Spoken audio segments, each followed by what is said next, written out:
Hello everybody. Today we talk about High Renaissance architecture. This is the module 6 of paper 2.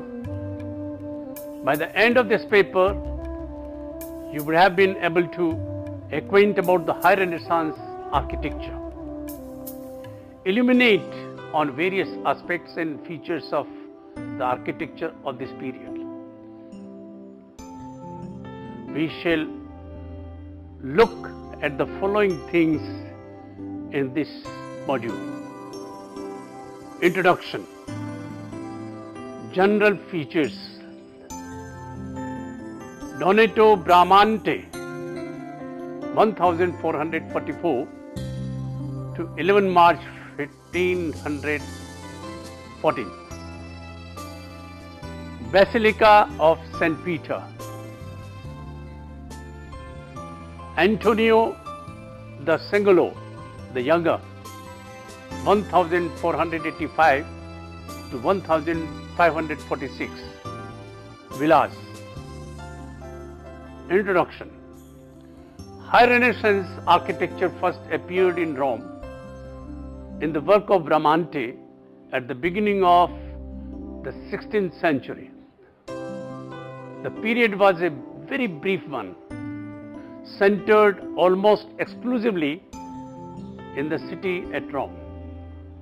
It ended with political and religious tensions that shook Europe during the third decade of century, culminating in the disastrous sack of Rome in 1577 and the siege of Florence in 1529. It encouraged the use of classical forms and ornament in architecture, such as the column and the round arch, the tunnel vault, and the dome.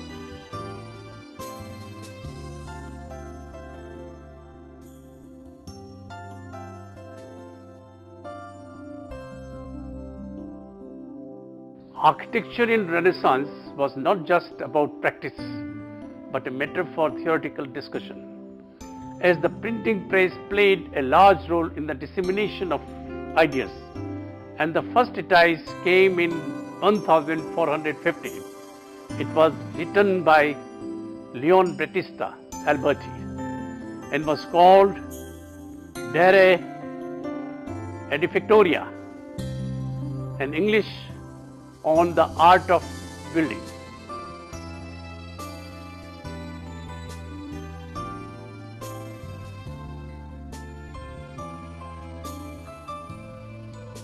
Later, Sebastiano Serralio, 1475 to 1554, produced general rules of architecture in 1537.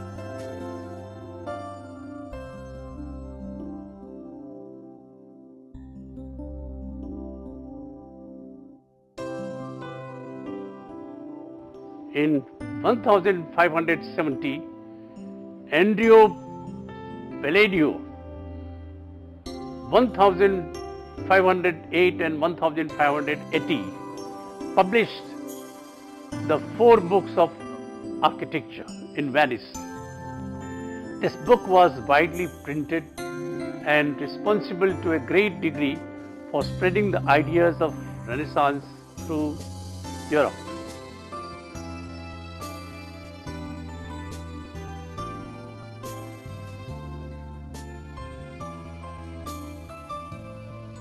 All these books were intended to be read and studied not only by architects, but also by patrons.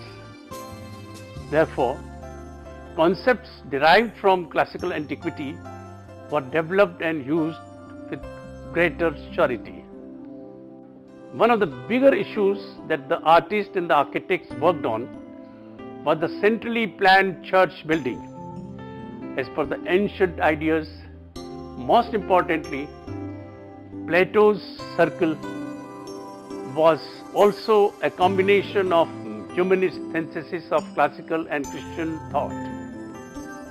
Alberti wrote in his treatises that the temples of the antiquity were round and therefore connected to divinity. He wrote, nature delights primarily in the circle, as also in other centrally planned shapes such as the hexagon. Vitruvius was also followed here in relating architectural harmony to human symmetry. Temples, according to Vitruvius, required symmetry, proportion in order to achieve the proper relation between parts that is found in a well-shaped man. Thus, the circular structure of the church is the navel of ideal city. The rectangular building surrounding it differ in size and type, but all have the symmetrical, geometrical quality that is a feature of Renaissance architecture. General features. The architects of Renaissance rejected the intricate and vertical Gothic style in favor of classicism, especially Roman classicism, which was characterized by simplicity and balance and also proportions. One of the biggest influence was that they traveled to and observed ancient Roman ruins in greater detail. Renaissance architecture tends to feature planar classicism, that is flat classicism. The walls of Renaissance building, both exterior and interior, of minor physical depth, such that they include minimally on the two-dimensional appearance of the walls. They serve as classical veneer. External walls were generally constructed of brick, rendered or faced with stone in highly finished ashlar masonry, laid in straight courses. The corners of buildings are often emphasized by rusticated quays. Internal walls are smoothly plastered and surfaced with lime wash. For formal spaces, internal surfaces are decorated with frescoes. The foremost Renaissance building types were the church, palazzo, urban mansion and villa, country mansion, plan. The plans of the Renaissance building have a square, symmetrical appearance in which proportions are usually based on a module. Within a church, the module is often the width of an ascent. The first building to demonstrate this was St. Andrea in Mantua by Alberti.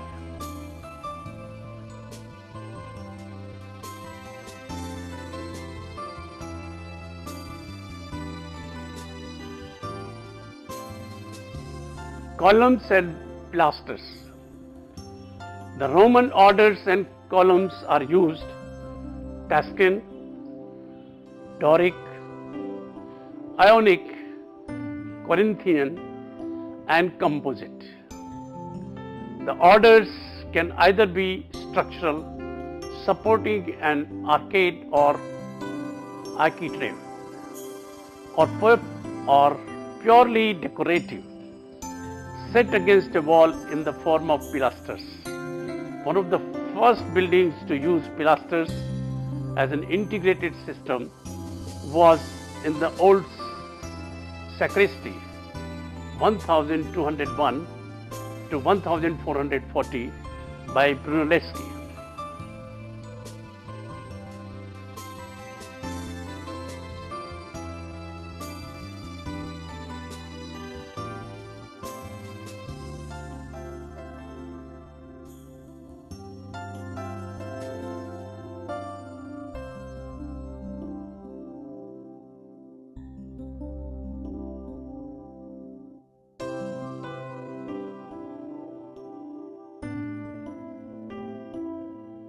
Domes.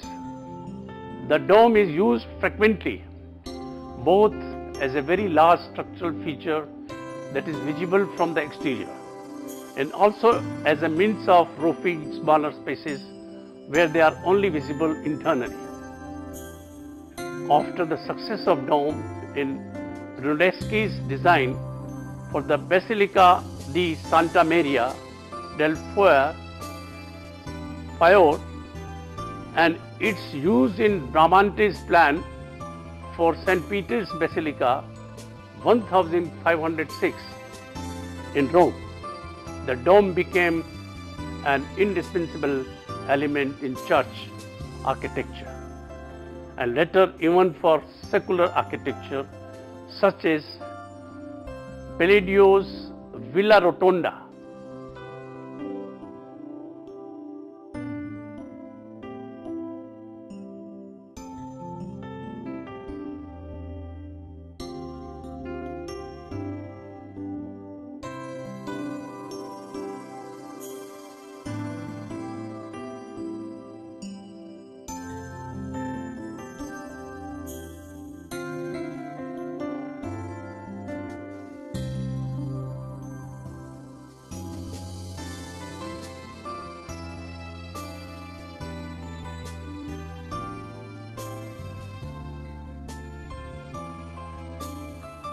Donato Bramante 1444 to 1514.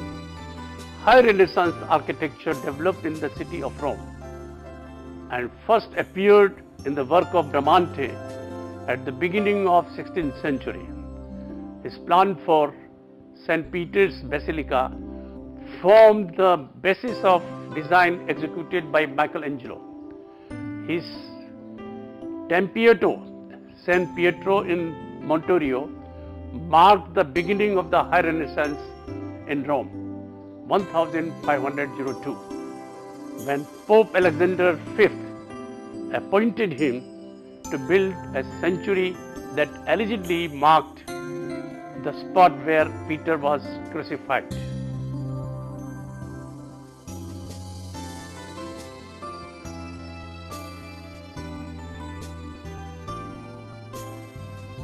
Born of a family of well-to-do farmers, very little is known about his life before 1477. He probably worked as an assistant to Francesca in Urbino as a painter and was influenced by the works of Alberti Brunelleschi, Mantegna and others. It is also said that he might have been a planner, designer and a painter of architectural perspectives, but that was modified by other artists who inserted their own paintings or changed during the construction phases. He then moved to Milan in 1477. His first was the Church of Santa Maria, frescoes and Settario, 1482 to 6 in Milan. And here the space was limited and Bramante made a theatrical apse in bas relief, combining the painterly arts of perspectives with Roman details. There is an octagonal sacristy surmounted by a dome. The choir was painted in perspective to give an illusion of a much larger space. Based on his religionistic perspective, his other works in Milan included Cloisters of St. Ambrogio, Milan 1497 to 1498. Some other constructions in Pavia and possibly Legnano, Cathedral of Pavia, Casa Penigarola in Milan, fragments in the Brera, Milan, Casa Fontana, later called Silvestri in Milan, Pisa of Vigevano. Bramante's perspective in Milan was of fundamental importance for the later artistic developments in that city. When he came to Rome in 1499, he found a very conducive environment to execute his ideas. He was already friends with Da Vinci and studied his works along with Brunelleschi in a greater detail in Rome. There was an amazing change in Bramante's work as he became the exemplar of high Renaissance style and lost his Lombard early Renaissance qualities. The Tempietto 1502 or small chapel next to San Pietro in Montorio typifies his new style. Erected on the supposed site of the martyrdom of St. Peter, the Tempietto is circular in plan with a colonnado of 16 Doric peristyle columns corresponding to a circular in plan. With a colonnado of 16 Doric peristyle columns corresponding to Vitruvius views that order must correspond to the god, surrounding a small cella or enclosed interior sanctuary and supporting a Doric frieze and a balustrade. Above the peristyle is a drum surmounted by a ribbed hemispherical dome. Bramante's style became very clear. He treated the building as one massive block of stone with openings and spaces carved out of it, referred to as sculptured wall motif. The relatively small interior of Tempietto meant that very few people could enter it at once. So it was probably intended to be appreciated more from the outside. The present large finial and crowning ornament on the dome is of a later date and destroys some of the simplicity of the massing. Niches cut into the wall of the drum help to emphasize the solidity and strength of the whole, as does the heavy Doric order, of which Bramante was so fond. In contrast to Brunelleschi, who had a predilection for ornate Corinthian, the monument is very simple, harmonious and comprehensible.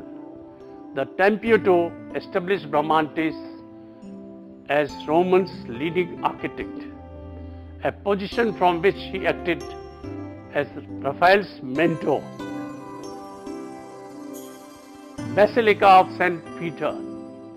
In 1505, Bramante planned the new Basilica of St. Peter in Rome, his greatest work and one of the most ambitious building projects up to that date in the history of humankind. Bramante's design for the new St. Peter's was notable for its size, 550 feet long, making it the largest church in history. He also envisaged a large semicircular stepped dome above a relatively shallow drum.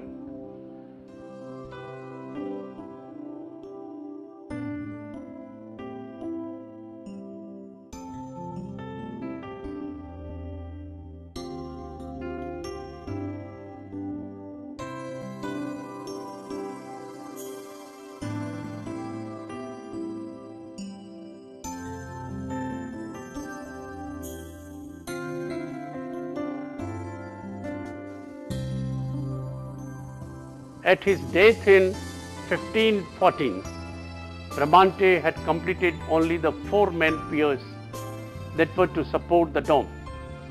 But these peers determined the manner in which later architects attempted the completion of the church in 1546.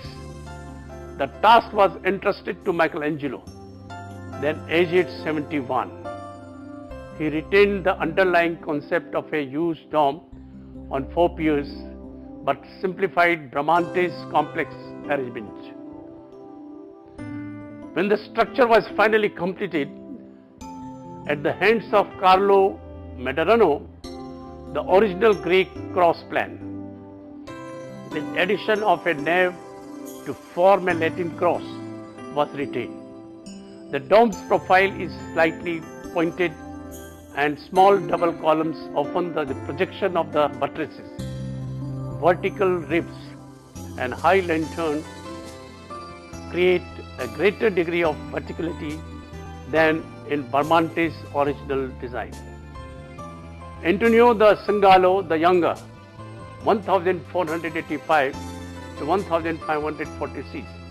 Sangalo achieved fame in his building of the Farnese Palace. It follows the typical Renaissance palazzo layout, a 3-storied rectangular building with central courtyard.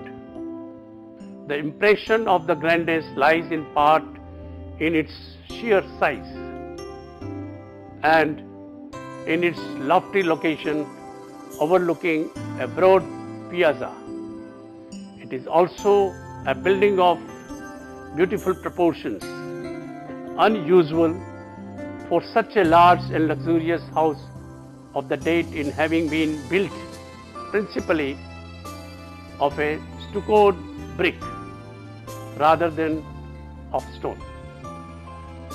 A Spartan majesty is achieved in the balanced height and breadth of the facade, the absence of vertical dividers, and the unadorned expanse of wall above each row of windows.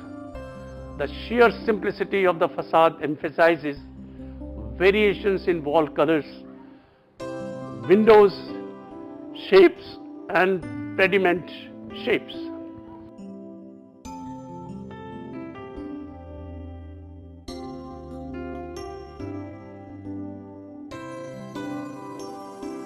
Against the smooth pink washed walls, the stone quints of the corners, the massive rusticated portal, and the stately repetition of finely detailed windows give a powerful impact, setting a new standard of elegance in palace building. The upper of the 3 equally sized floors was added by Michelangelo. It is probably just as well that this impressive building is of brick. The travertine of its architectural details came not from a quarry but from Colosseum. A popular decorative treatment of palazzo was rustication, in which a masonry wall is textured rather than smooth. This can install living grooves in the joints between smooth blocks using roughly dressed blocks, or using blocks that have been deliberately textured. The rustication of a palazzo is often differentiated between stories. Villas. The Italian villa of this pleasure-loving period afforded full scope for the most playful fancies of the architect, decorator, and landscape gardener. It comprised usually a dwelling, a casino or amusement house, and many minor edifices, summer houses, arcades, etc., disposed in extensive grounds laid out with terraces, cascades, and shaded alleys. The style was graceful, sometimes trivial, but almost always pleasing, making free use of stucco enrichments, both internally and externally, with abundance of gilding and frescoing. The Villa Madama 1516 by Raphael, with stucco decorations by Giulio Romano, though incomplete and now dilapidated, is a noted example of the style.